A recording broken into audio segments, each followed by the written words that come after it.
Comedy Dish. Co-starring Rick Wright and Stephen Allen Green. And just Welcome. Like that, hello, just like that, we're there. Indeed, indeed. How are you? How's things in North London? Well, we're finally getting a little feel of summer. It's just been. Oh yeah, did Summer move into the neighborhood? Yeah, Donna Summer. She came back. Yeah, no, they were calling this month January because it was just unusually cold for the month of June. So yes. But today it was sunny, and by next week it's going to be up to 80 degrees. So I remember my last winter in London, 09. No, actually, sorry, it must have been 07 because I still had the scooter. It was stolen. Anyway, and it hadn't snowed, and then it finally snowed, and I went out on the scooter. I had to go to the shops, and I wanted to get out of the flat, and I skidded and fell off. Oh God! Yeah, it wasn't that painful. I was going to say, yeah. Well, something like that in London, it's much more painful if someone sees it. It's embarrassing. That is the worst thing that can happen to you in London, by the way. It's not getting stabbed by hoodies, who, by the way, are mostly white kids. It's being embarrassed. Yeah. And slipping on the ice or the snow is just embarrassing, no matter who it happens to. I remember that there was a week that in January of about 1990 or so that I worked Milwaukee, and so the average temperature was the average high every day was below zero, whether it was sunny or not, and that was at a time when I was jogging every day, and I would actually go out and jog on the pavement, which was all icy, but I just was very careful. And it was the very last day. I was actually staying an extra day to watch the Super Bowl, and then flying back on the Monday. And sure enough, I was going to these guys' house, and I slipped and actually hurt myself. I'm sorry. Very last day. Well, yeah. And the other guy that was there said, "I'm sorry, but it's just funny whenever someone takes a fall." He's right. He's totally right. When I used to do Peter's Club downstairs, the King's Head in your neighborhood, I lived in Notting Hill, which is across town, and I would get on my scooter during the summer. I'd get on my scooter, and I had my guitar in a backpack case on my back. And I can't tell you, there's nothing cooler in this world for me when I had to make that right and left on Abbey Road, right across from the studios, to go up to North London. I mean, I knew I was a comic working in front of 150 people, but to pass the holy ground with a guitar on your back on a scooter, it's kind of cool. Yeah, it was. I did the same thing. I still do it when I do work the King's Head to just be walking because I have to walk down a hill, and it was last time I worked there was in January, and it was icy then. In fact, yeah, I can't remember the specifics, but anyway, yeah. How are things? Well, they're getting better. I've had a rough 4 days because my car died. Right. This is an old car, 16-year-old car that the Comedy Store blessed me with about 6 years ago, and I used it to get around and used it to Uber. I estimate probably an average of $15,000 a year. This is 20 hours a week. Makes a difference, and met a lot of people, got out of the house, felt useful. That's, by the way, I love that. It's a British phrase, feel useful. But anyway, so the car died. And in the meantime, I've had to take Ubers, which are expensive. And I'm working with a comedian's charity to help me fund a new car. I'm picking up a loaner from a friend, hopefully tonight. Oh, great.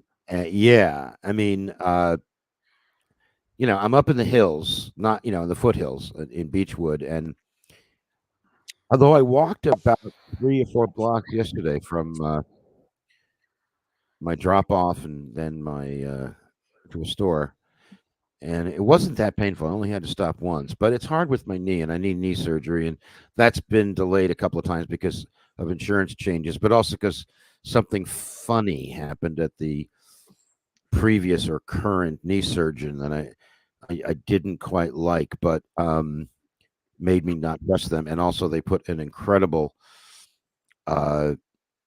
barrier for me to get surgery. I don't want to get into what it is, but it's kind of anyway. Point is, I'm just kind of I don't know how to meditate. I think I've been offered meditation lessons, but I've had I'm stuck up here, and if I run out of stuff in the fridge to eat, it hasn't happened yet. But what's amazing is I have a bunch of stuff in the fridge and the cupboard, which is I don't want to eat that shit, even though I bought it. It doesn't taste good. Mhm. Keep it for a rainy day. Well, guess what, Mr. Sunshine? It's a rainy fucking day for me. So, Yeah, I'm, not literally, but yeah, I know what you mean. yeah, no, I mean, this is where so I have great survival skills somehow. It doesn't look like it on Facebook, but I do. I've been through a lot, had everything, lost everything, homelessness for a long time and out of work and people thinking I'm crazy, which by the way, folks, I still am. Hmm. And, I learned how I had to rely on a lot of people to help me, to feed me, to house me, give me work, that kind of thing. And I just was totally flummoxed. I was totally panicked. I didn't know how to do anything because I had, I had it good for a while. So I just didn't know how to do anything. You know what I mean? It's like I had a housekeeper. Now it's time for me to clean my own house. I haven't done that in 20, 30 years. Yeah. How do I do it? Do I even have the right stuff?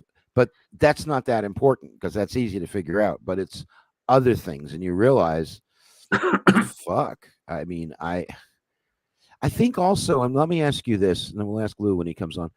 It seems to me that compared to 20 years ago, everything today has like a price on it, price tag, or an extra price tag, like a service or fee. I know I've seen stuff on the internet about this, but everything has gotten more expensive, not just the price of it, not just shrinkflation on your average Mars bar, but the fact that in order to get it, now I have to do all that calculation. So, for example, if I need to do shopping, let's say it's 2 p.m. and I need to do shopping because I'm going to have dinner tonight, or I'm out of milk for coffee, or whatever, right? Or I'm hungry and I want wheat bread to make some sandwiches, and I'm already home. I calculate: do I still have any gas in the car? Because sometimes on an Uber shift, I come home and I'm completely out. Maybe a half quarter gallon to get to the gas station. But I made sure that the first money I earn on Uber is the $20 I'm going to put into the car. Then after that, it's food or whatever else I want to get. But I actually have to calculate all the time. And I think all of us do in terms of budgeting ourselves. Yes. We want something. Like the other night, one last thing. The other night, I'm home. I don't have a car to go down to 7-Eleven, which already is overpriced on their iced teas and everything. But I didn't have anything except this shitty tap water. And I went on DoorDash app and thought, okay, all right, I'll have a couple of these iced teas, which I went into 7-Eleven later on. Oh, but so a couple of those brand or this no. I never drink a weapon used against innocent African Americans or anybody. Okay. But Pure Leaf, which I don't know. I've seen that one. Yeah. It's a good one. It's probably owned by Nestle or Chevron. I think it's owned by Chevron, the oil company. But anyway, so I went on the DoorDash app, and to get a Diet Coke and 2 of these with their service fee and with a $2 tip was close to $18. And I said, I had the money in the bank, but I'm not going to spend that. You know what I mean? And so let me open this up to you. Maybe we'll bring Lou if he wants to talk about this. But And people out there, if you have, Damien, are you on the show today? And this whole thing about every little thing has gotten more expensive. Yes. Well, I'll tell you about after Lue's on, I'll tell you my story of trying to get a flight to New York for the end of July. Yes. All right, a couple of more things, and then we'll bring on our esteemed guest. And I'm really happy this guy's one of our regulars, and he's just so brilliant and funny and positive. But he couldn't make it, so instead we got Lue Deck. But yeah, he's making a face. I can see him back there. He's laughing. Good. So how's London? How's Maggie? How's everything?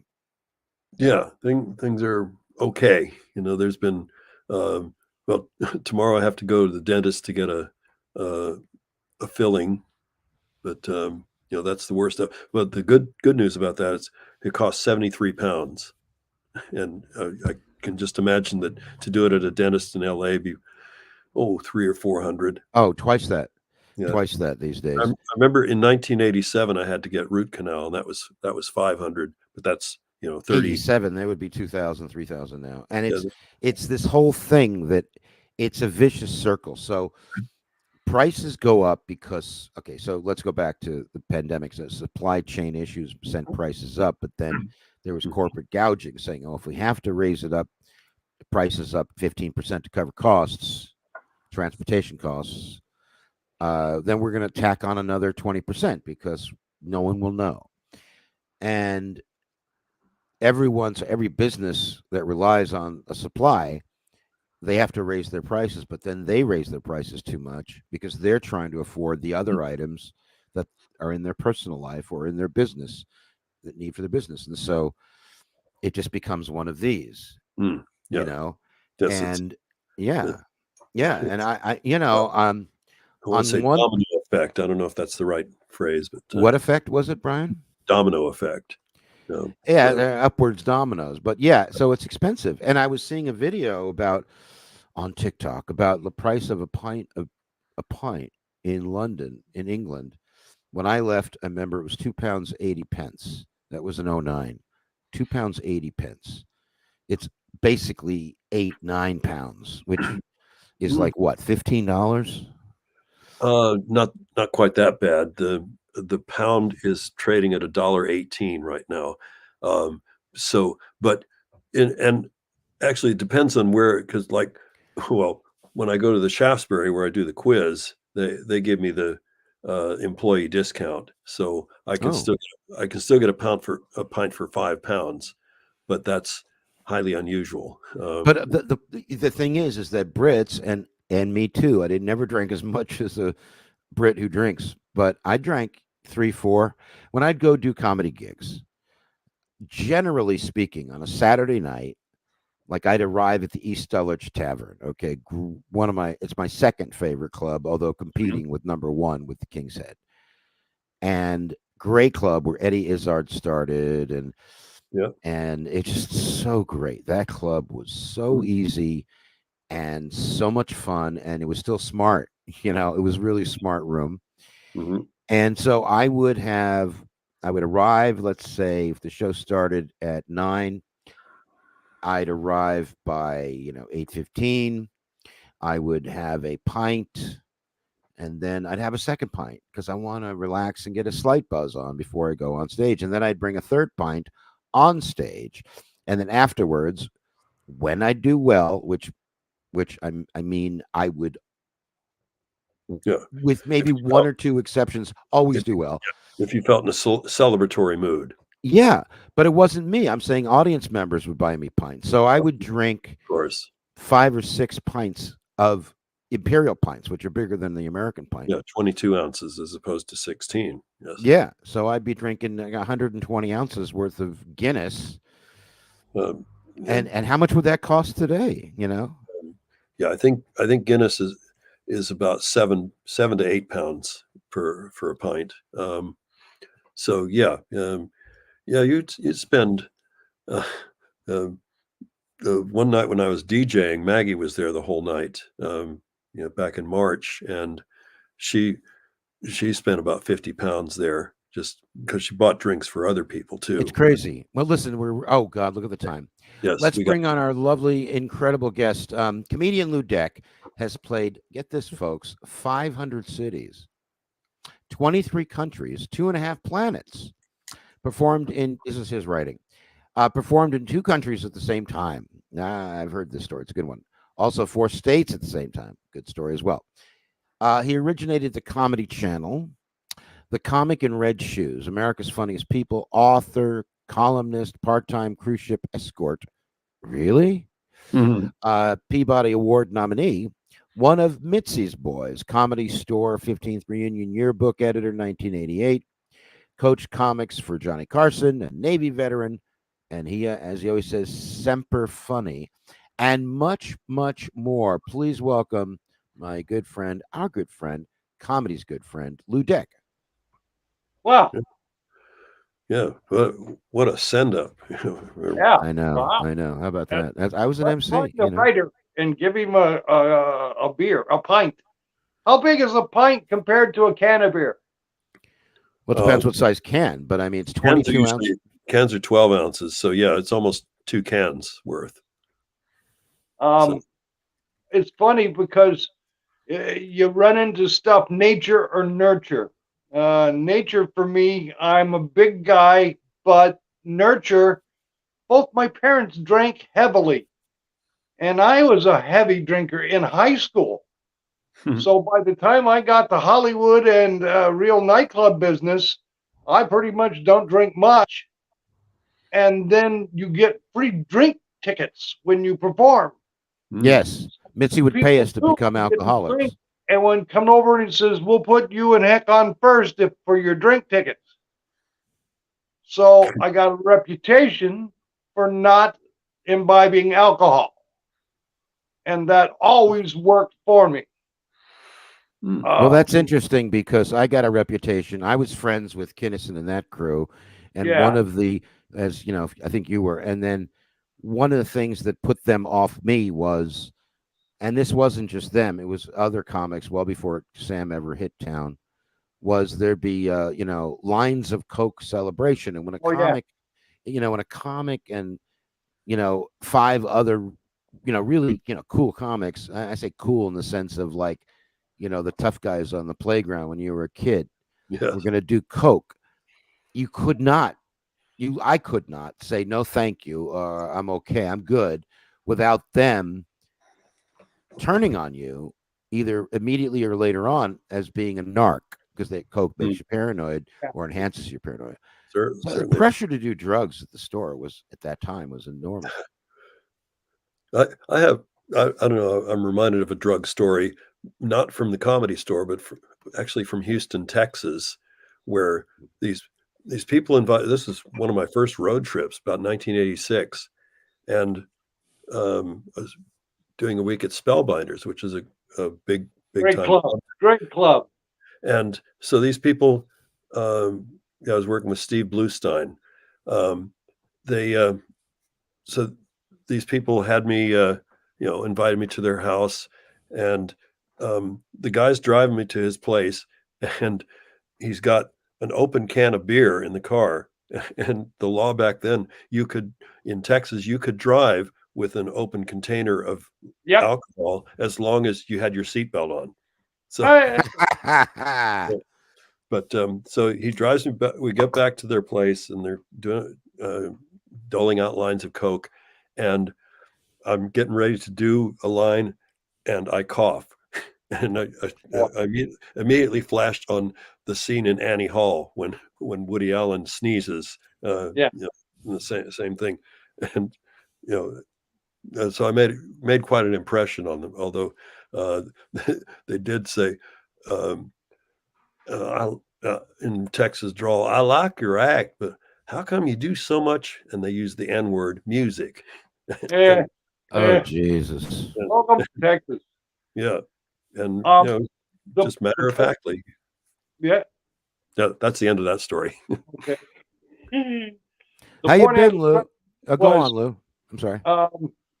Being a comedian. Now, I'm not talented. I can't play guitar like you two, but I know you two go on like me and are comedians. So as a comedian, there are 700 people standing here.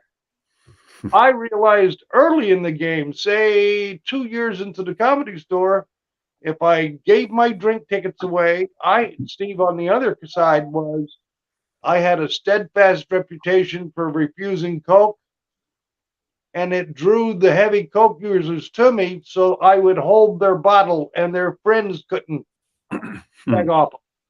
That's interesting. Robin Williams would hide his Coke with me and then seek me out later, offer me some. I don't want some, but now I get to stand here and talk to Robin for 15 minutes. And with Pryor and endless others, because I had the reputation, I don't want your stuff. Now, I'm not saying I didn't smoke anything. Right. But I they certainly would, did. they would but trust that when they got back off stage, that their stuff was still intact. exactly. It wasn't your nose. Also, it was also made worse by, I had two offices, the Comedy Channel downstairs underneath the original room, and what is now the VIP room was the video room for me for 5 years. So Pryor would walk up and says, "Can I talk to you in your office?" Yes, sir. Me and Andy Kaufman got in a fight in my office because he wanted to do the lounge guy to me. And I wouldn't put up with it. I said, "Andy, I'm Lou. You're Andy. Don't get that fucking character off of me." But I got pulled into the conversations and relationships with big time comics because I didn't want what they wanted. That's interesting. I had what they wanted. Yeah, no, that's very interesting. Right? That's very interesting. I'm hanging out with the big timers. When I started doing video at the store, I put some doohickeys for Mitzi in it, and she showed them. I get to go to Richard Belzer's house and hook him up, and Skip Stevenson, and having skills, not wanting what they want, and being trusted at the store led to so many of them helping me, getting me gigs, talking to me about my act. So the society of the Comedy Store from what? I was there 76 to 88. And I hold the record for having the most offices. I had 4 different offices. When group comedy, and I say group comedy because at the Comedy Store we don't use the I word. Yeah, because it's there's copyright. And so it was like a whole new education and a whole new art form. So all that ever happened to me at the store was people helping me and teaching me. And now that so many years later, I'm closer to the end than the start. I'm trying to return to what they gave me to today's generation. God, I remember Coke. I used to watch. You're trying to give Coke to the young generation. Steve, Go look ahead, back Brian. and think: are they any worse than we were? What was that? I say, look at today's generation from our perspective. Now look at us at that age, and tell me, were we worse than them? I think. Okay, let me answer that. I know you're not being rhetorical. I know I'm interrupting Brian's question. Brian, may I answer that and then hand it over to you about being worse? May I? Go ahead. Okay. I think that the 1980s Comedy Store generation, which, what was that, the Boomer generation or just after the Boomer comedy generation? I think just after. Boomer, right. So the Boomer generation that I was part of, and almost every comic at the store when I joined, what I was 24, were older than me by about 3 to 4 to 5 years. And I think that generation, had it both better and worse than this current generation. I think worse because we were part of creating a whole new industry. We didn't invent stand-up comedy. We didn't invent the comedy club, but it was just commingling and merging with advances in technology, which gave us cable, HBO, which opened up, lifted the censor curtain and the have to please middle fucking America and Poughkeepsie before it goes out. And so a whole new culture. It was like the underground rock and roll from San Francisco and back in the late 60s and 70s. So, that's where we had it better, was that there were no comedy stars of our generation. They were just starting. So HBO and the network, Showtime, and the networks like ABC and CBS and NBC would be fishing at the store live on a nightly basis for some new comedian that they would sign a deal and give them a $500,000 development deal. Now the joke goes, oh, did you hear what happened to Stephen Allen Green's career? No, what? It's really, that guy just can't get a break. He got a Netflix special because they're handing them out left and right. I would love to have one, of course, if Netflix did. But anyway, that's my point. I'd love to hear your reaction to that. And then I want to go back to Brian's comment, if you're still interested in saying it, Brian. Oh, yeah. You just reminded me of a dozen different stories. That's all. Go. This is free for all, man. This is. Yeah. Where you're talking about the comedy group nights, that was a long time ago, but that was when Monday nights were my Saturday night. It was the first year that I lived in LA. Because I'd moved down, and I was, we did, well, we waited too long to move to LA, basically, because we had done our first experience with HBO was doing the Young Comedian special in '79. Wow. And that was in the main room that they taped.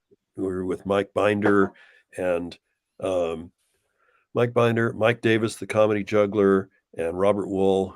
And there was one other guy who was cut out, who did Fridays. And we had done the pilot for Fridays. And, but, he had a bad set, and he's just bemoaning it. And then, I was there for that. Yeah, he had a bad set. I'm not going to say his name because he was a nice guy. He just did. He had a little drug problem. It didn't stand up, isn't it? Yeah. Hey, listen, guys. I really tried that night. Why doesn't anyone ever forget that? They never remember that I killed at the Comedy fucking Chateau. No, they remember me bombing at this special. And you know what? I named my name, and I'm a co-host. Well, you've changed since then. Yeah.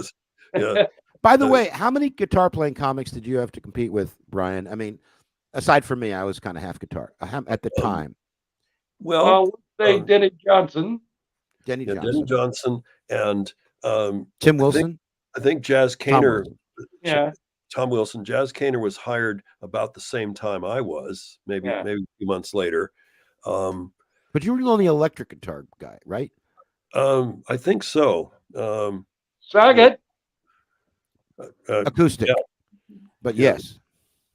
Yeah. I was the only flamingo guitarist. That's for sure. Yeah, it was a joke. But I mean, if I was producing a show, and we all know I have, that if I was saying, well, I want, which is what my whole thing is, I want variety. And so I want musical comedy, I want monologues, I want impressionists, I want surrealists, I want all the comics, because it's just, if you're going to please your audience, you don't know what your audience is made up of in terms of their tastes, rather than going with the algorithm of the most famous and connected or hippest comic. I went for a variety of styles when I produced my shows, because I wanted to appeal to the widest audience. And some people love guitar comedy, and a lot of people hate guitar comedy. Let's talk about that, Rick, because yes. Yes, I remember reading an article, this back in the 90s, an interview with Janine Garofalo, and I'd talked to her a few times before, and we'd had friendly conversations and whatever, but then she's being interviewed, and they're asking her what sort of comedy don't you like, and she said she didn't like the the sexism and all, the usual suspects. But then she said, "Oh yeah, and you know what else I hate? The guys with the guitar. I hate that." And so I just said, "Okay, she's off my Christmas card list." But you see, the thing is, when someone says that, yeah, I agree with you on that. But I think, Lou, I'd like your opinion on this, and then Rick. I think that because I was a guitar playing act, still am, and I think that they're percentage wise, let's say there's 100 guitar acts in the country, maybe 10 of them are pretty good, maybe 5 of them are great, and then it's a drop off. There's so many. I worked on the road with so many bad guitar acts, and you can tell they're bad because even their guitar bits aren't getting laughs. They have really no sense of music. That famous video of the guy hitting the guitar act hitting the guy on the head? Yeah. I'm going to try to show that. But I mean, let's talk about that for a minute, because this would clear a lot of air in my head about guitar acts. And I think a lot of snobby comics, and Janine Garofalo is a great comic, but she's also snobby in the sense of she sticks to what she knows and what she believes. I'm snobby on certain things. Me too. Right? I saw her vomit Comedy Day in San Francisco one year. You saw Janine vomit? Bomb. Not bomb. Yes. I came home from LA, home being London, where Zach Galifianakis had been staying in my flat before he and his girlfriend at the time went up to Edinburgh. And Janine Garofalo left a message on my phone for Zach. And I mean, she's a star, right? You got to worship her. But what do we think about? I mean, Lou, let me ask you a broader question about this. Wanted to find out what that message was. Was it a flirtatious one or a... No, it was just hi, I'm in town. Let's get together. Oh, okay. Yeah, nothing incriminating then. Incriminating. So far. Steve, ask me again. Yeah. Huh? Ask me again. What did you want to know? Well, okay, first of all, do we, as fairly successful for me and greatly successful for you guys? No, I think I've been successful. Let's just say successful comics, good comics that. Yeah, if you made a living, you're successful. Made a living at it. Do we have a right? Do we have a right to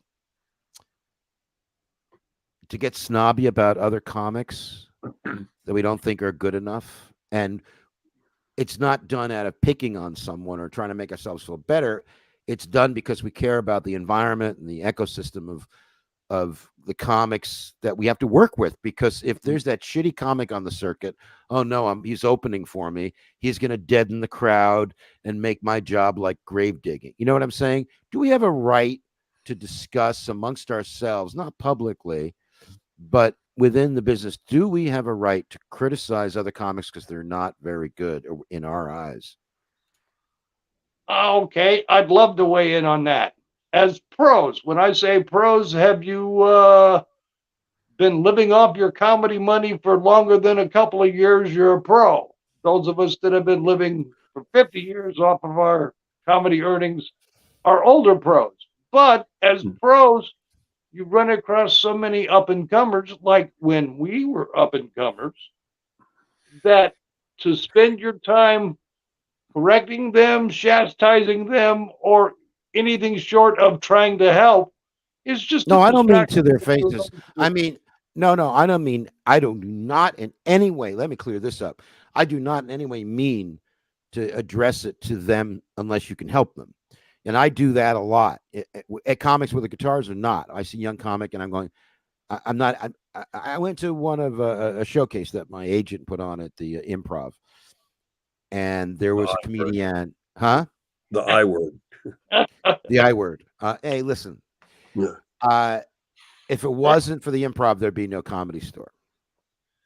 Not particularly true. No, I know, but I'm saying what I'm saying is, if it wasn't for something about man, there would be no God. I mean, it's too subtle on Right. that. Right. I get your parallel, and they are symbiotic as well as parasitic, but one is one is the other. We can't. Yes, and yin and yang, yin and yang. But going back to the question at hand, I see colleagues or younger comics, let's say, starting out on stage by happenstance. I'm on a show with them. I've been invited to watch the show, or I happen to be at the club, and I see a comic. And if I see something they're missing, meaning you first did a bit 5 minutes about apples, and then you did a bit about washing your feet, and then you did a bit about bananas, and you're closing with a bit about cars. Maybe what you should close with is a bit about washing your feet with bananas and apples. Tie everything together at the end, and they go, yeah, you're right. Steve, and those younger performers only have a telescope that sees so far. You have a telescope, Rick. I have telescopes that sees far, far further. Yes. So it's like, have you heard of the visible spectrum of light? Mankind can only see like 15% of it. We can't see ultra red, infrared, right? Same goes for hearing. We can only hear certain stuff, but because we can't feel it or sensate it, does not mean it doesn't exist. Ergo, in every performer coming up, they're looking somewhere that we may know is not successful, but sometimes the best thing you can do is wish them well, and they'll learn because it's not getting them anywhere. Now, you, me, and Rick sitting here in a corner, yeah, I was told for both of you, they're just guitar acts. Yep. And then how funny would they be without a guitar? Right. I stood in the audience and watched you both, and you were comics that used the guitar. There's a difference in both. Some of these beginners are looking down the hole where they think singing a song that somebody uses, or using a tempo or chords that somebody uses that brings them audience identification, is so much stronger than their illusion of who they are as a performer and what they project. So in the end, guitars are an addition, but to use them successfully, you got to be good. Well, it's like a comic. It's Blue. It's like both of you were good. Thank you. But let me just say, it's like so at that point, you do it as an addition, not a support. Well, but also because it is the way that we express ourselves and the way we think. But I mean, if you took a comic, for example, who just went out and did filthy humor, okay, right, and that was what that comic did. Well, it's the same thing. Out of 1,000 comics, there's maybe 25 doing filthy humor who are really good, and the rest aren't. It's not what costume or what tools you bring to the job. It's how good are you as a comic. I think this Rick, by the way, we should definitely take this one off availability once we're done with it, because I think this would be our bonus show for the Patreon account. I'm still trying to set up. We'll be right back with our special guest, Lue Deck. This is like my favorite show episode in a long time. But first, coming up is our pub quiz.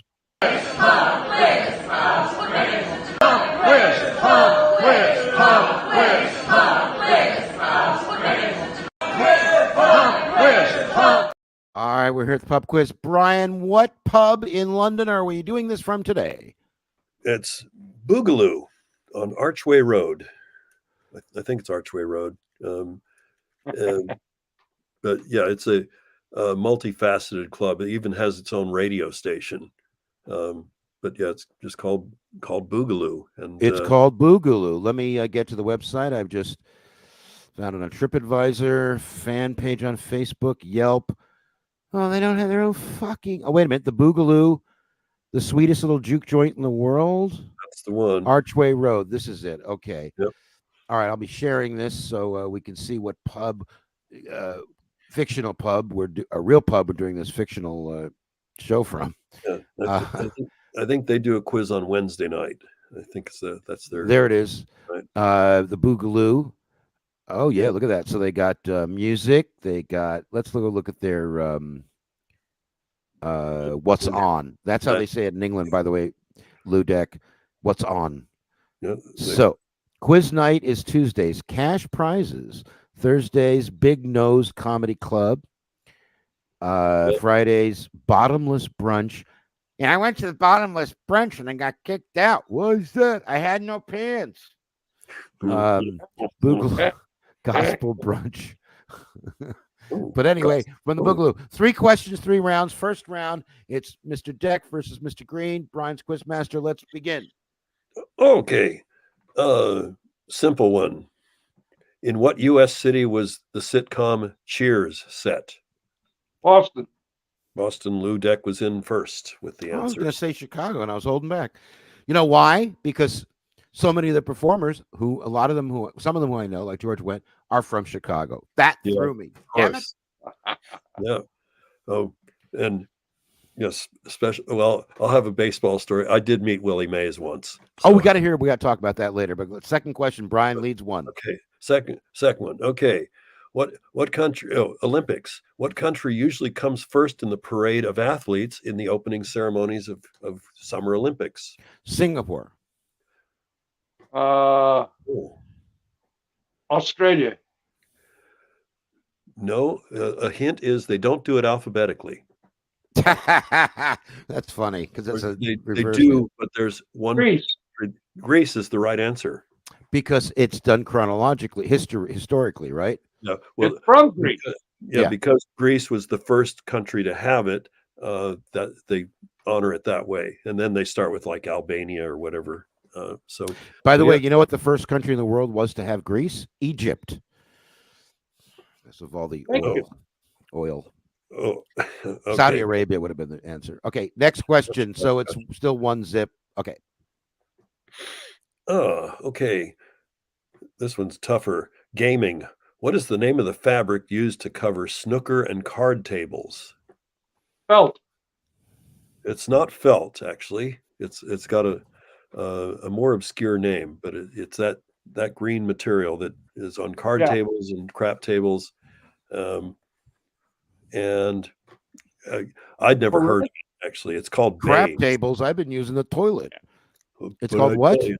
It's called baize. B-A-I-Z-E. I can say Z now because I'm broadcasting to America. I don't have to call it Z. I like saying Z though. Okay. Well, someone gave me this. It's infused diamond and sauce sativa hybrid.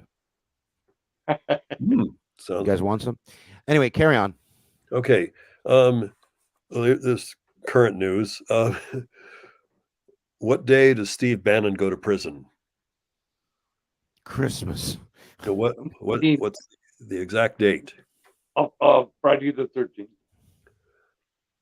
No, it's sooner than that. July. Well, I know that Trump gets sentenced on my birthday, July 11. Oh, I would say July 6th. Close. July 5th. Yeah, July. Right. No. Yeah, it would be. Well, oddly enough, they're having an election here on July 4th. But no, it's July 1st that he goes to prison. Okay.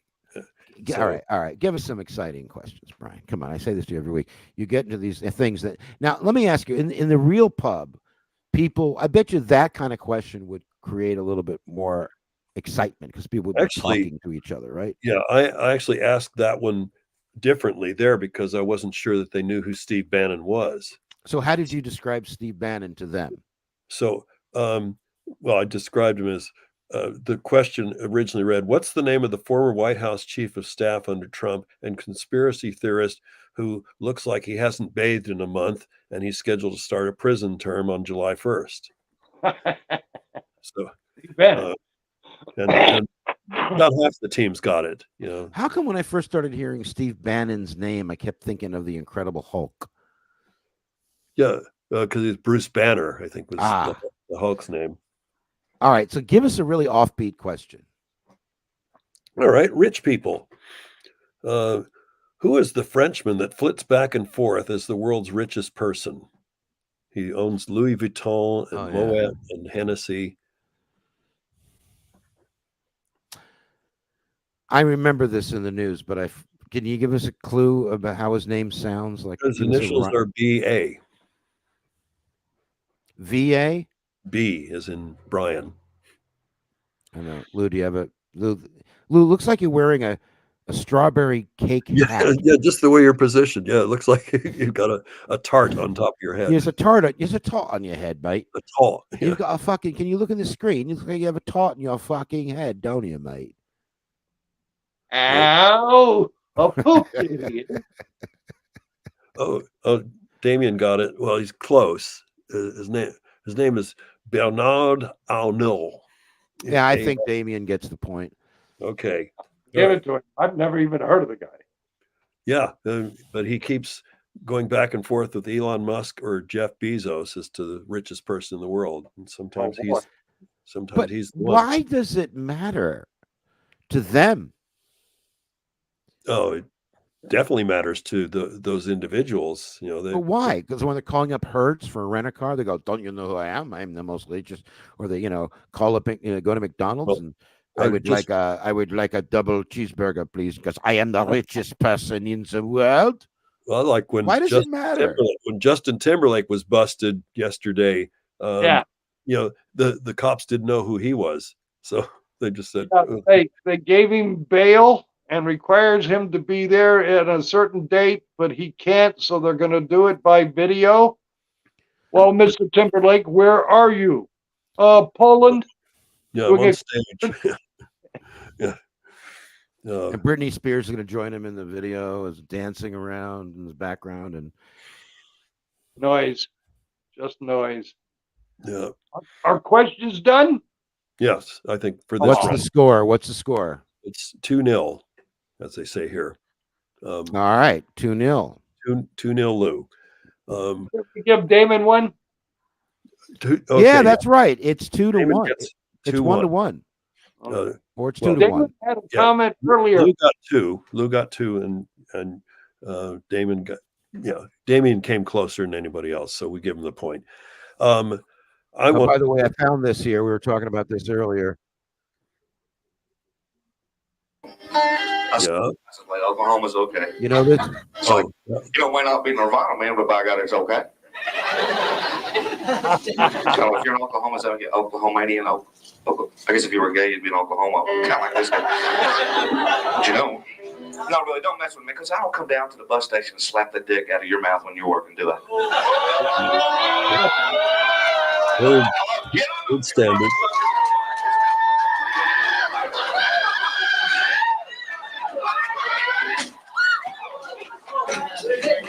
Give me security. I'm sorry, man. The guy fucking came at me. What do you think? He tries folks? to justify it. What do you think, folks? Okay, sure. Yeah, that guy never worked again. Yeah, he didn't get a Netflix deal. No, he probably got a jail time deal. That's weird. But Carl LeBeau, the late lovely genius Carl LeBeau, used to tell me incessantly, with love, you don't need the guitar, man. You don't need the guitar. I think he really thought I probably was a lot funnier without that physical constraint. And I had it perhaps as sort of a shield, not to hit anybody, but to protect myself, maybe, or if I needed to, suddenly an emotional barrier. An emotional barrier, but also, yeah. Well, I mean, but that's cool. Steve, I also have mentioned to you for 40 years that I'd like to see the real Steve non-guitar come out, but you do what you do. Well, no, I did. I started. You do it. No, but I mean, the real Stephen Allen Green, that guy. I started doing that in 2003 when John Dowie in England directed and co-wrote my one-man show about me and Jerry Lewis, and it relied on half a dozen video clips from the show and from the news and things, but it was me talking. That was the first time, and I wish somebody had grabbed me by the scruff of the neck back in the early days of the Comedy Store, thrown me up against the wall and said, "Motherfucker, talk to the audience." And I was doing gags. I was throwing bits out at them. because they always worked, and I thought my job was to make them laugh, and I didn't want to risk a second without making them laugh. Truth is that it's a harder way to go to just talk to them. Not just, I mean, here's another joke or here's another routine, but I mean the way Richard Pryor did, where he'd talk to the audience like it was a conversation, and from that would come natural funny. You know, guys know what I'm talking about? Yeah, that's the kind of stand-up that a lot of people credit Lenny Bruce as kind of inventing, was the conversational approach rather than just joke. But I mean, each of those comics had something that's specific to talk about, like I don't remember any of their material specifically unless it comes to mind, but the idea would be, it's not do you know what I hate, ladies and gentlemen? It's not that kind of thing. It's more like a personal experience. You know, my personal experience, I'm just making this up, in going into an office job is that, you know, there's always one guy who has like the coolest cubicle in the office, and so he somehow thinks he's in charge. And you get a little laugh of recognition from I'm just making this up. Get a little laugh of recognition from the audience, and then it's a matter of where do you go from there. And if you go goofy and quick punchline and stuff, it's never as good as if you can take it to the next level, where once you explore the comedy at that visual level, you're talking, you get to a thing where you go, well, you know, the country's kind of like that, and each state is a cubicle, and the United States is like one big office. You know, that's an elevation of the art form that I wish I was committed to doing more, or to doing. You know, I mean, I don't think I've ever done that. Maybe in bits and routines, but to be on stage, I'm still going to know what my last bit is, because I want to leave them laughing, that kind of thing. But I think, isn't it, maybe it's more important to leave them intrigued rather than laughing? I don't know. I always did I always had 2 or 3 things at the top of the set that were guaranteed, and if those didn't work, then I'd go to plan B, which usually was, okay, what do you guys want me to do besides go fuck myself? Yeah, well, you at least were a human jukebox in that sense, right? Yeah. So but I don't think I'd have developed the taking requests thing if I hadn't been at the Comedy Store and going on late and just realizing, okay, I have this prepared material that's, some of it's really good, I'm really proud of, but they're not going for that. So what do you guys, there's only 6 of you. Let's, well, I mean, that's the other thing. If it's just a small table of people, when it was 300, then it is a different animal. Yeah. Lou, tell us about your experience about this. I'm sorry, Brian. I want to get Lou in on this. Well, first, Brian, I agree with you. The Comedy Store was a place to where once you got accepted, then you could try to do other things. Damon asked earlier, was it an artist colony? Yeah, for each and every one of us, and we all had different relationships with the Queen, and it was almost vaudevillian or Catskillian in the way that a show was constantly going on, and there was a number of people circulating around it. The closer you got inside, the more shows you got. Out to what Steven's saying is, I don't know. I can kind of consider it to be the room of people in front of me. Some want to hear jokes. Some want to hear about you. Some don't want to hear, but you can convince them. And at that point, you pull out what you can do and try things to change their attention level. Get them focused on you. Once they're focused on you, you can go crazy, conservative, hopeful. Mostly it's just courage and tricking them. So, boy, Steve, you talk about shows. In the last year, I have been to 26 different places in LA for their open mics. And I told them I'm a new guy in comedy. I've never done this before. You think I could have a few minutes? Yeah. But And- I've seen what they're facing. It's what we faced back in the old days. You get small crowds, you get big crowds, you get money, you don't get money. The trick is to keep yourself going and find your voice and find the competitive technique or material that works. When they put you on TV, because they believe you're going to get laughs while you're on my show. So But you know what I saw in the old days, Lou, and I think it. I don't know if it's happening anymore. And Brian, I'd like to ask if you think it's happening in England, and Lou in America, in LA and Hollywood. Is that in the old days, talking about the 80s, there would every so often be like a comet that landed on Earth of a comic who would be doing the most late night for two people gig night after night. Nobody would come to see him except a couple of hip comics, some of them sadistic that wanted to see him bomb, others that thought he was a genius. And then that comic finds his or her voice, adjusts it, gets sharper. Usually it's the frustration of playing at 3 a.m. to two people. And then suddenly they start a fire like a caveman out in the middle of nowhere. Mm-hmm. And that fire starts to get noticed outside the room. Oh, shit. Right. And listen, Jen, whatever generation you got, you young people, lovely young comics are right now. We did all this. We, not me, our generation of comics, did all this without social media. And that means without YouTube, that means without TikTok. You know what social media is.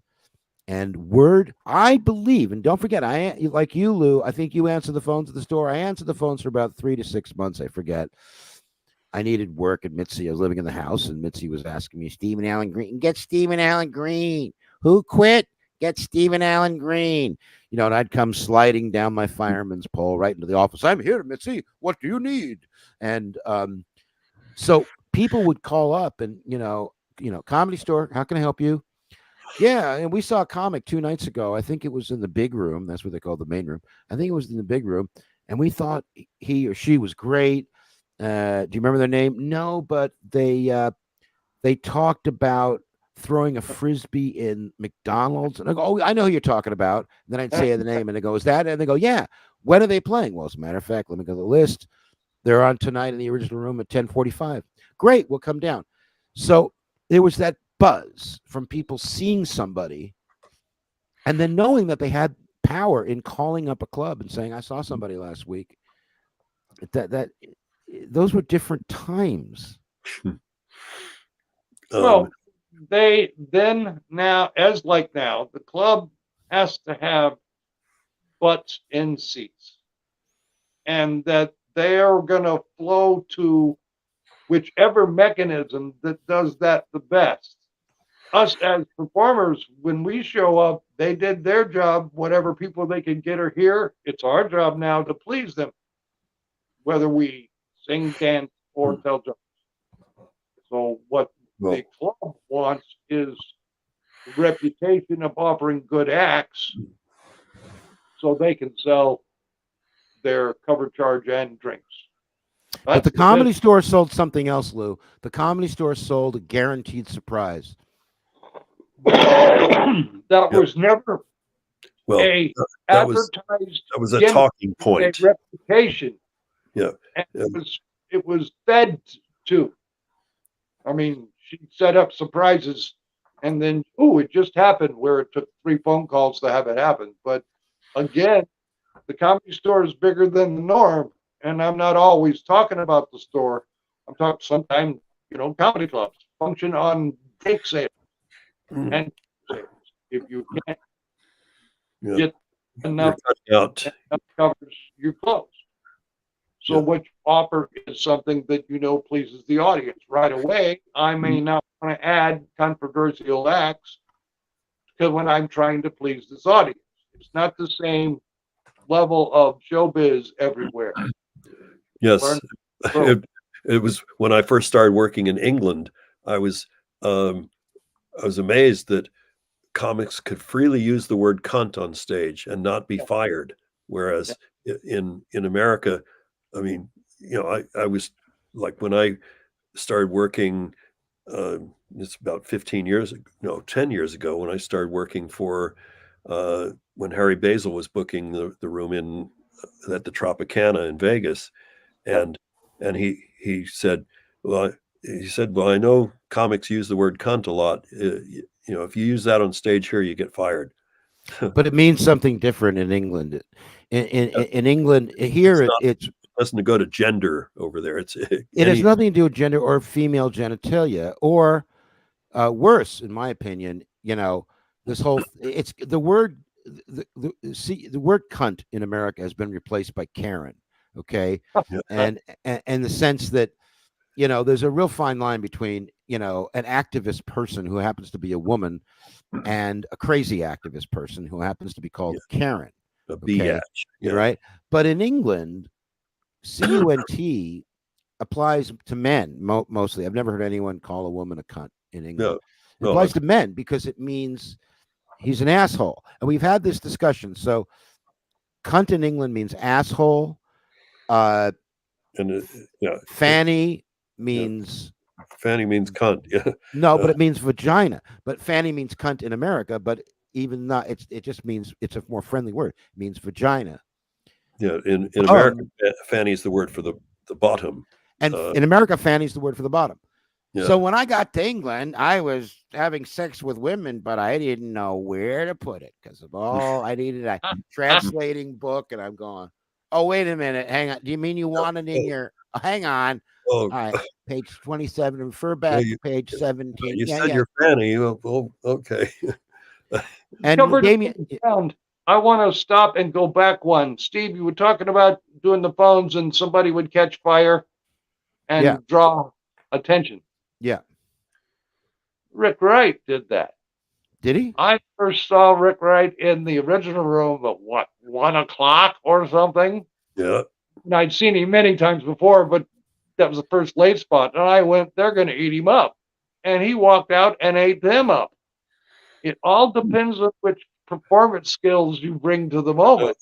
Yeah, I always had to go up at 1 o'clock after Paul Mooney had done 45 minutes too. Right, yeah. Right, and that's an honor. Yeah, but what I see most about stand-up is the people that are truest to themselves go further and go longer. And I compliment both of you for that. The idea.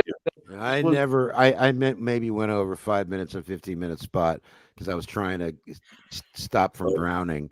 But no, I'm never. No, I don't agree with you, Lou. I mean, yeah, sure, it's great to see Paul Mooney, and it was great to see Robin, for a fucking hour. Great to see Richard Pryor for an hour. But I think beyond Richard Pryor and Robin Williams and maybe Paul Mooney, because I mean, the thing is that Mooney would do that every night for years. He was guaranteed. And Eddie Griffin would go on for an hour and a half every night for years. When someone is a celebrity comic who's coming in to work out material for a Netflix special, an HBO special, are they not there regularly? Then yeah, I think that we as the comedy world should, part of the comedy world should give them more time. Brian, what do you want to do? Do you want to do Nick? Do you want to do a pub quiz? We got a half hour left. Less than that. I just wanted to quickly tell my encounter with Willie Mays. Let's talk about that. Because I was living in Tucson, Arizona. The Cleveland Indians did their spring training, exhibition season in February and March. They did their games in Tucson. And we went, and family went to see, and they were playing the San Francisco Giants. And I didn't know that later I'd be a Giants fan, but I brought some baseball cards of Giants and Indians players. And the only 2 autographs I was able to get was a pitcher named Mike McCormick, who passed away about 5-6 years ago. And somehow I managed to get Willie Mays' autograph. Wow. But he was besieged by all these kids. And at the same time, he's trying to pick up on this woman. And he's in the team bus and he's yelling out, so how can I call you? And just signing. And unfortunately, he only signed the back of the baseball card that I had. So you really have to look hard to see, oh, there's writing on this. So, but I still have it. In fact, well, I collected baseball cards from 60 to 62, and then again from 79 to 83. So, but Do you have a 1902 Otis Wagner Farm League card? yeah, it's the T206 Honus Wagner that there's Honus. there's only about 2 cards left, and they're each worth about $100,000 or something like that. Wow. And I think Wayne Gretzky owns one of them. You know, I think I don't know if I've ever been to a Giants game, but I do remember living up there, and just you could feel it throughout the city. Rick, And have you New Park? yeah, either or Candlestick or at the new place. I never been. Candlestick. Place. I used to go to Candlestick. Yeah, I mean, I had season tickets one year. the new place is spectacular. Yeah, it's not as windy as and all of that. It's not as what, Brian? It's not as windy as Candlestick was. Oh, and that makes a big difference, because the players hated to play there. Because a baseball a pop fly be hit, and by the time it comes back down, it's like well in the stands. Oh, because of the wind. Yeah. No, but I'm just saying, I'm just missing San Francisco, just the vibe. Yeah. And I mean, going to San Francisco, I don't know what team I'm aligned with, but I would imagine going to a San Francisco Giants game would be more exciting than going to a Dodgers game. Okay, come at me, folks. Come at me. In the new park. Even in the new park. Something about it. Yeah, the new they've had the park has been there 24 years now. I think they opened in 2000, but gosh, I haven't been to a Giants game in about 12 years, I think. Not so, but I used to go. I had season tickets one year, and they really sucked that year. So I didn't invest that again. But that's when a season ticket, they had a Sunday package where you go to 15 games, and it was like $150 or something. Wow. Hey, Lou, give us a story about at Crest Hill. I lived there for about 6 months. You lived there for a while, right? Yeah. Okay. I never lived there. It's a fairly large building, almost a mansion, and certainly $1 million property in the old days. It's above the Comedy Store, but one house to the west. And when Mitzi grew from being Sammy's room into the Comedy Store, and then grew from the Comedy Store original room into buying the building, the house up on the hill was included in the sale, as it was originally owned by the same corporation. Now, okay, I didn't know that. The background is in the 30s and 40s, one of the nicest clubs in LA was called Ciro's, and it is location of the Comedy Store, 8433 Sunset Boulevard. In those days, you would see dinner shows, singer shows, some comedy. Martin and Lewis played there several times, but in the audience were all the stars. It was the nightclub to go to. Wait a minute. Wait, in the audience were the stars? Say again? The audience was filled with stars? Constantly. Wow. When I first got the Comedy Channel in the dungeon underneath the original room, it was full of old 1930s and 40s pictures and press releases and stuff, and all kinds of people. You get to see Sinatra sitting at a table drinking champagne with Ava Gardner. Martin, it was the hot, nice club. Yeah, Martin and Lewis played there a lot, didn't they? Yeah. And so evidently the property of Crest Hill got picked up along with owning the land where the store is. And that when Mitzi closed the deal, she got the house for pretty cheap because it was included. Now it's set there for a couple of years ago. She has not this close of a house. She used to live on Doheny, but she considered living here for a while, and then ultimately it set for 3-4 months. And then suddenly she just turned to a couple of comics and said, go stay in there, and that's how I'll pay you to do more sets or to set the room up or to paint the place. And she moved some of her favorite comics in. She had a history already of doing so. Across the street from the Hyatt House, next to the Comedy Store, is 8400 Sunset. In our day, back in, say, 70s, it was an apartment building. And many of the comics lived there. George Miller, Harris Pete, Mitchell Walters. Is this on the same side of the street or across the street? It's across the street, yeah. Which is a classy hotel now. Okay. At any rate, somewhere along the line, Letterman was getting fishy and talking about leaving, so she rented an apartment for him. Suddenly, 6 months later, Letterman makes it. He doesn't need the apartment. It is dispatched to the next in line, Argus. Meanwhile, all the Crestiller stuff is happening. When she gets that, she put somebody in she wanted to keep an eye on, so she moved Argus in. Now the great big Crestill has 2 comics living in it, but only on the top level. And it developed. Mike Binder moved in. Yakov Smirnov moved in. At Mitzi's request and trade-off. And Dice Clay? I was going to mention, he was Andy Silverstein then. Yeah. An impressionist. A good impressionist, but not that funny. And that in later years, he will run across Kennison. They will get in a pissing match over who can be crazier, and out of that comes the Beast and Dice Man. Interesting. Wow. Never heard her put that succinctly. She offered, so Argus got the Tonight Show, moved into Crest Hill. Mitzi said, Lou, I want you to move into 8400.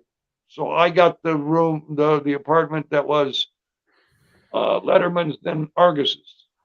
4 months later, somebody else moved out. She offered me the basement. In this picture, that's the mini long vertical windows at the bottom with the staircase. I remember those, yeah.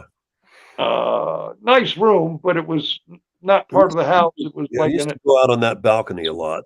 Yes. Oh, yeah. And every time you're on the balcony and I'm asleep, I hear it. Well, right about here. Can you see where the cursor is going? Yeah. So right about here, this was into the dining area, or maybe it was up here. No, it was down here. The dining area was down in the middle. And right behind the dining area was the kitchen. What I'm saying is, what I'm leading to is that we used to. There was a big wood long table over here. And it wasn't just where we dined. It was where at the end of the night at 2 a.m, when the club let out or later, 20 comics, Dice, Louis Anderson, Alan Bursky. For 7 years. Playing cards. Oh, yeah. For 7 years, it went on that way. So to get to the story is, Mitzi asked me to move into the bottom and keep an eye on things, and I can't control what these more superior, experienced comics are doing. But it was like, again, it immersed me in the culture of Mitzi's boys, and that at some point, it really expanded my life, because now, not only can I work the store, I can be there in 2 or 3 minutes walking down the street. I live right here. And that a couple of my favorites. Come home one night and somebody has kicked in the locked door to my basement area. And I look my head in, and Pryor and Ollie Joe are sitting on my bed, smoking my pot. Oh, come on in, Lou. So I got to spend time, on the inside at that point. Let me ask you a question, Lou. And that happened with Kennison and Rodney. I had told Kennison the story. They kicked my door in, so Kennison thought he would be cool if he did it too. And I walk in at 4 a.m. because I'm doing the lockup at the store. And there's Rodney in a bathrobe, sitting on my bed, smoking my pot with Guinness. So suddenly it's the locker room of comics, if you know what I mean. Yeah. And she wouldn't put anybody in there she didn't like. So, Stephen, if you got to live in Crest Hill, buddy, she liked Oh, well, that was you. good. For 7 Listen, years. let me, Lou, I don't know. Let me ask you a question. Can you hear me at all? Yes. Yes. That wasn't the question. So this is kind of a tough question because it's just based on a perception. But because you were loyal to Mitzi, was there ever sort of a feeling that the bad boy comics considered you some kind of hall monitor? Tough question. I warned you. I take you to the second week of the strike. The supposed strikers, and they weren't, they were protesters. Strikers have to have union certification. These bunch did not. The protesters had a meeting, and I was asked to leave because I was a spy for Mitzi. Mm. Spy for Mitzi.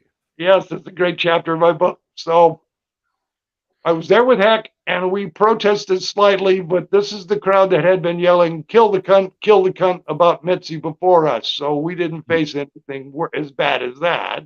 But And after that, just in everyday dealings with comics, because listen, from my point of view of a young mid-20s comic who, by the way, when I was made a paid regular, I'd only done one set outside the Comedy Store. I was a musician songwriter, and I got into the Comedy Store on my second time ever doing stand-up. So I didn't know how to do the craft. I didn't know the business. I didn't know the social hierarchy, which surprised the fuck out of me. And if I ever write another book about the Comedy Store or about the Comedy Store specifically, I would talk about that. The social structure was so fucking rigid and bizarre. But here's my point. Here's my point. My point is that from my point of view, Lou, I couldn't. Mitzi was like, a volcano that was 10 miles away. I couldn't get near her. She was surrounded and protected. When she came down to the club, she had a few comics that she led in the little circle. And, if I walked down the hall and I veered towards Mitzi, she's talking to Lois Bromfield. She's talking to, whoever. She would go, oh, here comes Stephen Aaron Green. What does he want? That's how you just knew you didn't stay. She was in a good mood. She'd greet me nicer, but generally not. She didn't like me. It's a dilemma every performer at the Comedy Store in those days faced. If she didn't like you, she wouldn't use you. So if she was around today, she'd have plenty of replacements. There were how many comedians living and working in LA back in 1980? 200. 200. How many do you think are living and working now? Of that 200? No. No, the other way around. Now probably 500, 700. It's got to be over 2,000. Yeah. Well, it depends on what you call LA and what you call comedy. I'm doing an all-encompassing thing. I'm saying that on some level, okay, Mitzi, I wouldn't be working the store if Mitzi didn't see my audition twice and like me, and she wouldn't have asked me to do the phones 5-6 years later if she did need someone to answer the phones and she knew I was good with my voice. Good Jewish voice, Stephen. God, you're making me cringe. That's why I didn't want to have Lou on the show. To interject here that interject. You're part of the conversation. Yes. What I remember was from my first year there, I'd been hired pretty much without an audition. She just went ahead and passed me because of the Rick and Ruby connection. So anyway, for the first couple months, I was getting 3 or 4 spots a week, and got my first main room spot just after 2 months, and then nothing for about 6 months. Although I did get La Jolla about 3 or 4 times in a 6-month period. And I would have a wonderful sets over there, and I would even hear them on the phone saying, "Oh, we're going to have another show on Sunday. Is it okay if Rick stays here. He's doing so well. And then I'd call back on the Monday and get blanked for the whole week. And it went that way for until the summertime, really. I started in November of 85. But what I didn't do, just instinctually, I didn't ever come up to her and ask about why I'm not getting spots. It was just to assume that that's the way she worked. And if I got frustrated, it would be my choice to just stop calling in and look for somewhere else to go. But I stuck with it, and I think Mitzi was conflicted about me, especially after the Richard Pryor incident, and I had a meeting with her up in the belly room about that. And and then when I was desperately trying to find my comedy voice, you got to remember, I was a singer-songwriter who had 4 minutes of jokes and material and comedy bits with the guitar and some verbal when I got hired there, and was given 14 spots of 15 minutes each a week. I was flailing. I didn't expect it. They had Westwood back then too, and they had Westwood. Yeah, my famous story. I'll tell you the bullet point. Then we should do our pub quiz and get going. But I had a ventriloquist dummy in my act. It was part of the thing. I was, kind of the variety guy. I had that old suitcase and I had my ventriloquist dummy and my guitar. And the ventriloquist dummy was a bad ventriloquist act. And I was running late from doing a spot on Sunset, and I had a spot in Westwood. So I got my 1973 BMW 2002 and zipped it down Sunset to get to Veteran, make a left to go to Westwood. And I got pulled over by the Beverly Hills Police. And this is in the early 80s. And I got out of the car and I went, "Hang on, guys, hang on." Put my key in the trunk, open the trunk. You get shot for all this. I took out the case, put it on top of the trunk, opened the case, pulled out the ventriloquist dummy, and immediately went, "Please don't give us a ticket. We're a comedian team. We've got to go to Westwood." Shut up. And don't check in the glove compartment. Shut up. And the cops were hilarious and let me go. Let's do one more pub quiz, and I think we're kind of almost done here. Can I say a couple of quick things, Steve? Yeah, of course.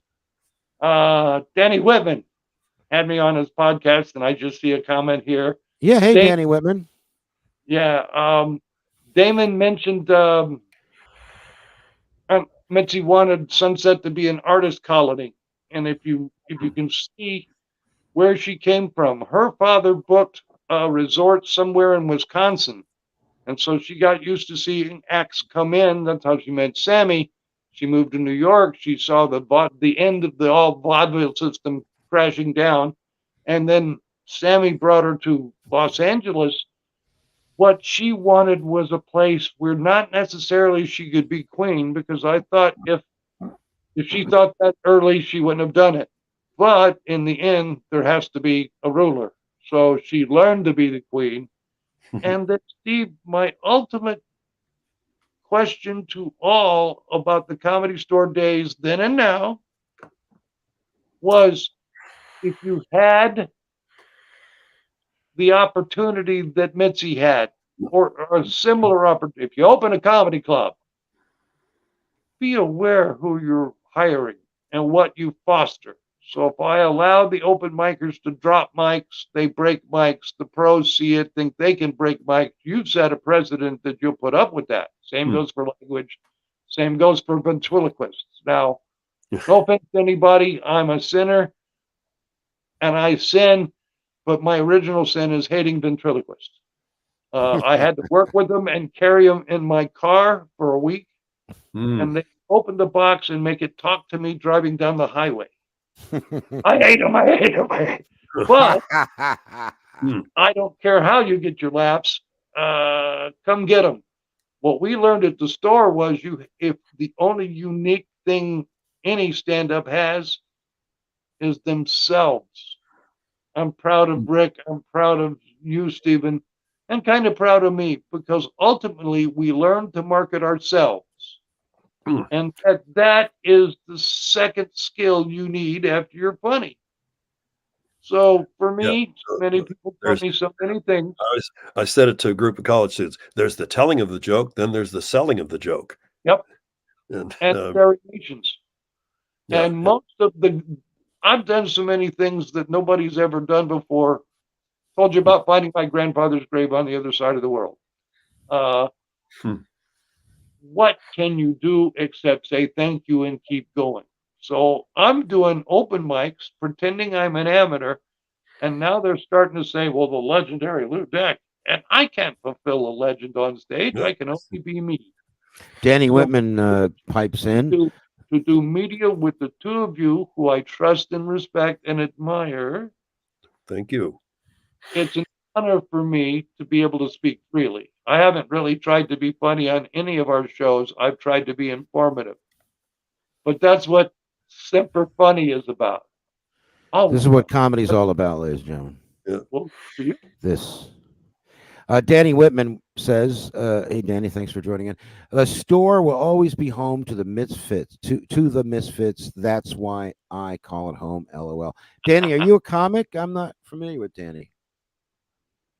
He and his brother do stand up individually and have a podcast from, I'm going to say Missouri, but I was on with them last year and had a fun time. So Brian, you want to do one more pub quiz, Brian? Yeah, we better do it really quick. One more pub quiz, okay? Then we're out of the show. Quick pub. Let's go to the pub quiz. What's the score? Damien 1, Lou 2, Steven 0. That's the exact tally. Steven 0. Yeah, Steven has 0, Lou has 2, and Damien has 1. Okay, little history, world history. Revolution. Who was the Cuban dictator overthrown by Fidel Castro in 1959? Carlos Santana. No, he's Batista. Batista is the right answer. That's okay. 1 for Stephen. What disease? What is the word for an excess of sugar in the blood? Hypoglycemia or diabetes. Oh shit! You just zoomed right up from nowhere. Okay. You just came to. Yeah. He's tied it up. Okay, Old West. The town of Dodge City, central to many Western films, is in which U.S. state? Arizona. New Mexico. Neither one. Try again. Utah. Getting warmer. Colorado. It's in Kansas. Kansas? Yeah, because it was kind of central. It was kind of gateway to the railroad and the cattle trade. All right, 3 minutes left. What's the score? Keep going. It's 2-2.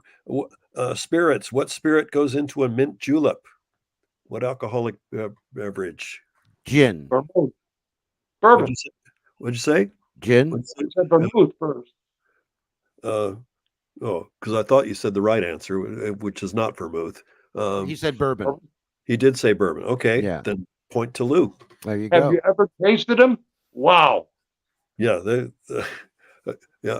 Remember the drink I used to drink in my younger days was a Stinger, which was cream de menthe brandy, and when my British girlfriend Kim took me to Wimbledon, we had Wimbledon has the traditional drink Pimm's. That's what they serve at Wimbledon. Pimm's. Okay, let's break the tie. Okay, well you're ahead now, Lou. I think Damien went off to tune up his car or something. And okay, so winner take all question. What's the score before I agree to that? Lou 3, Stephen 2. I don't think that's fair to Lou. Okay, then let's just see if we can tie it. Give him a shot. Winner take all. All right. Literature. What 19th century novel has the subtitle "The Modern Prometheus"? Oh fuck! What century? 19th century, by an English writer. Subtitle is "The Modern Prometheus." Yeah, it says one-word title, and then underneath "The Modern Prometheus." Can you, if you gave us the author, would that be giving too much away? It's a female author. Frankenstein. Frankenstein is the right answer. Outstanding. Thank you. I win. Yay. Shelley. Was it Shelley? Mary that Shelley. chick. Mary Shelley. Mary Shelley. Yeah, Damien gets it too, but I didn't see it. Yeah. Frankenstein. That's right. The Modern Prometheus. Well, ladies and gentlemen, this has been our show, and I'm going to now, as soon as we hang up here, I'm going to thank everyone, and I'm going to head deep into depression. So you'll be catching all my depressive posts on Facebook. Yes. And we have a guest next week. Yeah, we do. We have Steve Young. Steve Young, right. comedy club owner, former comedy club owner, comedian, Letterman writer, and his new book, I think, is called The Larry David Code. We've had him on as a sub-guest, as a guest joining the guest. Yes. Damien Fitz says, Lou's fantastic. By the way, I don't know if I can really reveal this, Damien, but I met Damien. Damien was out here in LA last week, and we went to Cantor's. Outstanding. That's the place to go. So I know what he looks like. Yeah. Yeah, you posted a picture too. So no, I didn't. You sent me a picture, I guess it was. Yeah, I sent privately, but until I have his permission. Right. Damien says, sure. About what? What, Damien? What, Damien? What do you... Oh, it's too late. We got to go, Damien. 3:31. Next week, it's Steve Young. And, there's a bunch of people I want to ask that I keep thinking about asking and that I never do to do the show. People that we've never had on, that we, for some reason, don't think of having on. But I want any comic out there who watches the show would like to do the show because, by the way, we do have some of our audience is in Britain. And last week's show, who was on last week? Nobody. The week before, the last show. Last show. It was the guy with the three names. English, the guy that worked at Edinburgh a lot. Peter Beckley Hill. Peter Beckley Hill. Good call. Yeah, Peter, of course. And sorry, Peter. And we had like 200 views within 24 hours. And the thing is, you got to know. This is the thing. This is my Stephen Allen Green lesson of the day: is that it only need one person to like what you do to change your life. And can I just close by reading something last night that I posted and took down because I felt too neurotic about it. And it's important to me because it's just basically it's a short paragraph. I said, comedy friends, although a good agent or manager can make the world a difference for your career, never forget that the audience is the ultimate jury. I knew many comedians from the old days, and they made it to fame without the help of either an agent or a manager. Yes, they can certainly help, as well as guide you and protect you and help take you to the next level. But ultimately, comedy managers and comedy agents are not the only path through. Your talent and ingenuity are and will ultimately prove your true legacy and longevity. What do we think of that, Lou, before we hang up? Wonderful sentiment. In the end, you got to have gas in the car to go somewhere. Yeah, good point. Listening to what you said is gas in my engine, as in I expect many others. It's the inspiration. Keep being inspiring. Keep believing in you. I think that's what I'm saying. Why be bitter and say, well, why doesn't that guy help me get gigs? Well, the truth is, why aren't I really continually fanning the fire of inspiration and experimentation? If that guy doesn't get you gigs, then go to another guy. There you go. But the point is, it's supposed to be hard. Keep going. You got it, or you'd be gone by now. Same as you, Rick. My honor to be on Comedy Dish. I'll add Jamie Monroy. Do you remember him? Oh. Yeah, I want to get Jamie on the show. I think I asked him at one point. He'd be a great guest. Yeah, he just seems to be.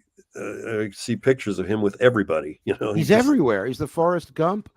Thank you, fellas. Okay. Thank you, Lou. You look great, by the way. Love you. Yeah. See you around. All right, ladies and gentlemen. Thank you, Brian. I'll see you next week, man. See you next week, sir. Have a good night. Peace and love. It's Comedy Dish. Co-starring